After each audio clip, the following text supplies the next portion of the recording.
Nissan New Zealand is the importer and distributor of new Nissan vehicles in New Zealand. Local production.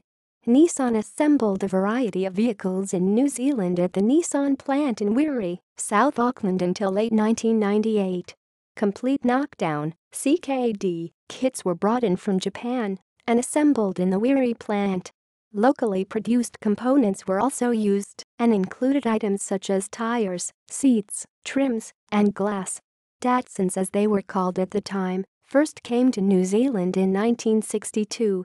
In 1981, the company rebranded itself worldwide under the Nissan name. End of local production. During 1998, the government decided that tariffs on imported cars would be abolished.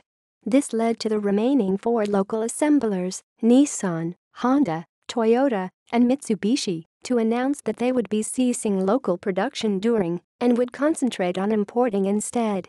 List of Nissan vehicles currently for sale in New Zealand: Nissan Juke, Nissan Qashqai, Nissan 370s, Nissan GT, Nissan X-Trail, Nissan Pathfinder, Nissan Patrol, Nissan Navara RX and Saint Nissan Navara Street X. Future vehicles: Nissan Leaf, early 2019. External links: Nissan New Zealand website, Nissan GTR New Zealand website.